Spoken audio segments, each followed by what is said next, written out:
Okay, we are going to continue 5.3 today, but we're going to solve some equations that will require us to use inverse functions, meaning we can't get an exact answer from the unit circle, so we'll have to use the inverse function.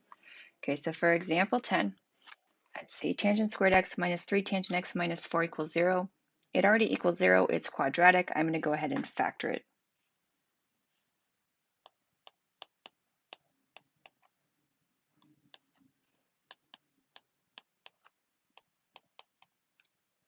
Minus 4 plus 1.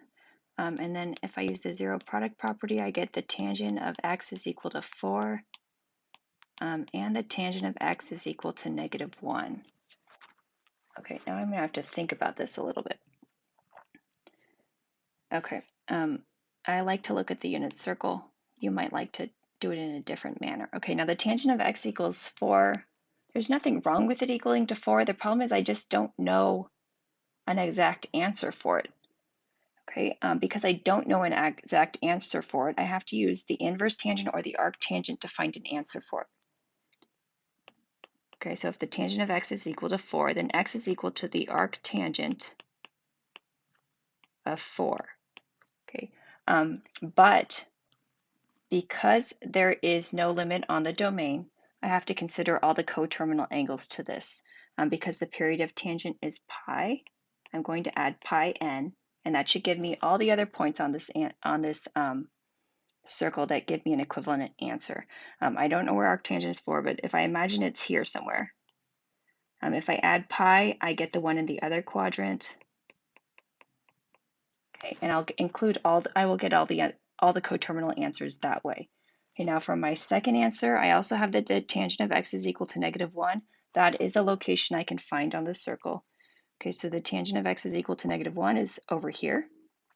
It's also over here, but because of the period of tangent, I only have to list one of them, and then I can catch all the other angles using the period of pi.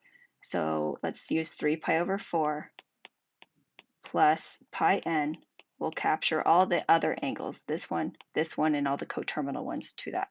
Okay, and these are the exact answers for that equation. Okay, for example 11, it's similar, but we're gonna consider sine, which makes it a little trickier. This also has a limit on the domain, so I'm only gonna go from 0 to 2 pi. Okay, now the sine of x equals 2/3. It's between -1 and 1, which means it is a valid equation. So there is a solution to it. I just don't know what the solution is. But I should know that one of the solutions is going to be the arc sine of 2/3 or the inverse sine of 2/3. Okay, but that's not all the answers because we normally have 2 answers every time most of the time when we're looking at the unit circle. So let me think about this. Okay, so let's see. X is the arc sine of 2/3, which is positive. So let's just say that x is here. Okay, this is the arc sine of 2/3. Okay, where is another location on the unit circle that has the same sine value? Well, the same sine value would be the same y value. So if that's x, then if I go over to this quadrant at the same y level, here's another answer to that equation. I just don't know what that is, but I want to find a representation for that. Okay, so but if I know if that distance is x and I know that this is pi over here, this location can be represented by pi minus x, because if I start at pi and I go back x, I will get to that location. So my second answer for 0 to 2 pi is pi minus, what was my x? Arc sine of 2/3. And that gives me 2 answers between 0 and 2 pi that satisfy the equation. Now, if you're doing a WebAssign or something that asks you to do an approximation, you could do arc sine of 2/3 in your calculator. It's sine to the -1. Make sure you're in radians. If you put in your calculator, you get about 0.7297. And then for my second answer, I would do pi minus arc sine of 2/3. It will give me about 2.4119. Okay, I don't like decimals, but the nice thing about the decimals is I can see clearly these are both between 0 and 2 pi because 2 pi is about 6.28. And I could also confirm my answer. If I did the sine of 0.7297, I should get about 2/3. And if I did the sine of 2.4119, I should get about 2/3. So that is a nice way to confirm your answer for things. Okay, now let's look at example 12. Example 12 is sine squared x plus 2 sine x minus 1 equals 0. Okay, my first thought is to factor this. But if I think of the factors of -1, 1, and -1, they're never going to add up to 2, which leaves me the option of either completing the square or quadratic formula. I'm going to go ahead and quadratic formula this. Okay, normally it's x equals -b plus or minus blah, blah, blah. Because this is sine squared x, I'm going to say sine of x is equal to -b plus or minus the etc. Okay, -b plus or minus the square root of b squared minus 4ac all over 2a. Okay, I'm going to go ahead and simplify that, and then I'll see what I'm left with. What is that? 4 plus 4 is 8. If I simplify the square root of 8, 4 times 2, so 2 root 2 over 2. So after all that, I get sine x is equal to -1 plus or minus root 2. I could have also completed the square because that's a pretty nice answer for completing this square. Okay, now I need to figure out how to write my answers. There's no domain restriction, but this requires some thinking, and I have two possible answers. So let's consider each answer separately. Okay, so one possibility is that the sine of x is equal to -1 plus the square root of 2. The other possibility is that the sine of x is equal to -1 minus the square root of 2. Okay, I have no idea what this is going to be, but let's see. -1 plus square root 2, is that between -1 and 1? Yes, that's going to be between -1 and 1, so at least it's a valid answer. So if I do arc sine of -1 plus root 2, I should get an answer for this equation. Because there's no limit on my domain, I have to add 2 pi n to include all coterminal answers to this particular answer. Okay, now, the fact is the unit circle normally has 2 locations with a sine value. Now, how do I get the second answer? Okay, just like on the previous problem, I don't know which quadrant my answer is in, but if I assume that x is here, it might not be here, the other location with the same y value is over here. And how did I get there? I did pi minus x, and that pattern holds no matter which quadrant I am in. It's just convenient for me to think about quadrant 1. So my second answer for that first equation is going to be pi minus my x value. And then because I could have coterminal angles to that, I say plus 2 pi n. Okay, now let me consider the second possibility from the quadratic formula. It's also possible that sine of x is equal to -1 minus root 2. Okay, first let me check my domain. If I do -1 minus root 2, that's -1 minus 1 point something, that's -2 point something. That actually doesn't work because the range of sine is between -1 and 1. So thankfully that equation has no solution, but I still have these solutions over here that gives me infinite valid solutions. Okay, we're going to do 2 more examples, and we're considering the answers for cosine when we're using inverse cosine and how to find the alternate answer. Okay, first let me isolate the cosine. So I'll move the 3 to the other side and divide by 5. So I get the cosine of x equals 3/5, which is okay because that's between -1 and 1 for the output of cosine. Okay, so one of the answers will be arc cosine of 3/5.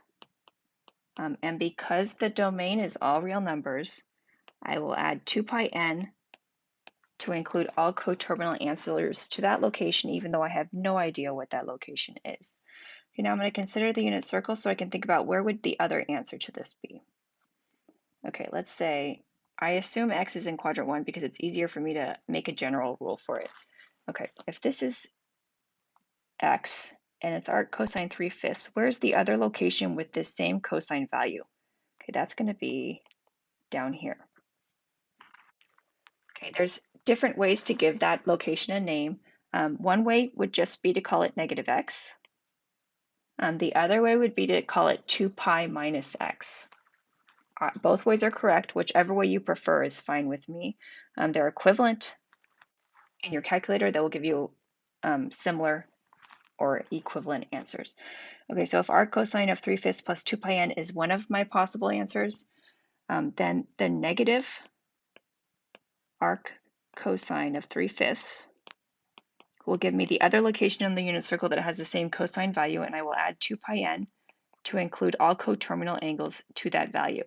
Okay, and again, if you would rather write 2 pi minus arc cosine 3/5 plus 2 pi n, that would be an equivalent value, equivalent answer, and would also be correct.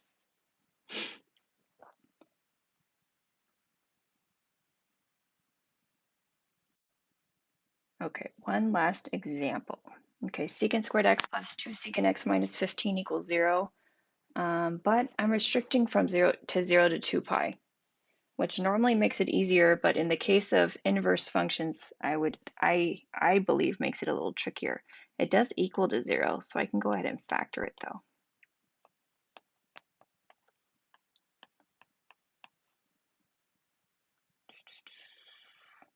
Let's do minus 3 plus 5. So secant of x is 3, and the secant of x is negative 5. I'm going to flip this over so I can consider cosine.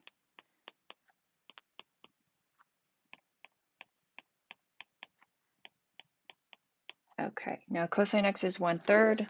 That's between negative 1 and 1. That's a legit value. Okay, so one of my answers is going to be the arc cosine of 1/3. Okay, and that's going to give me a positive value, which is great because I'm restricting myself from between 0 and 2 pi. So no plus 2 pi n, because I only want the actual exact answers that work. Okay, now the other answer that works. Okay, remember, this is one of the answers. The other answer is down here. Okay, I would normally call that negative arc cosine 1/3, but that's going to give me a negative value, and that's not between 0 and 2 pi. Okay, so I have two ways to write it. Okay, I could say I thought it was going to be the negative arc cosine of 1/3, but that's going to give me a negative answer. So I want the coterminal angle to that is positive, so I'm going to add 2 pi to that. Okay, that would give me a positive value, and it would be between 0 and 2 pi. You could also say 2 pi minus arc cosine of 1/3, and that would give me an answer. Okay, so those are my two answers for that factor. Okay, now the cosine of x equals negative 1/5. Okay, the range is okay, so I'm at least okay with that part. Okay, let me think about my answers. I want to say it's arc cosine of negative 1/5. Okay, it seems right, but let me think about it before I confirm, because it has to be between 0 and 2 pi, and I need to be careful. Okay, arc cosine is between 0 and pi, so negative 1/5 means it's somewhere over here. This is my x. It's in quadrant 2. That's between 0 and 2 pi. That's an okay answer. I'm okay with that. Okay, now for my second answer with the same cosine value, that's going to be down here somewhere. Okay, so I might call it negative x. I might call it 2 pi minus x, but I need to make sure my answer is between 0 and 2 pi. Okay, so if I want to call it negative arc cosine of negative 1/5, that's an okay value, but it's not between 0 and 2 pi. So in order to make it between 0 and 2 pi, I'm going to add 2 pi, so it becomes a positive coterminal angle with the same value. Okay, there were 4 exact answers to this, and these are the 4 answers that work for this equation.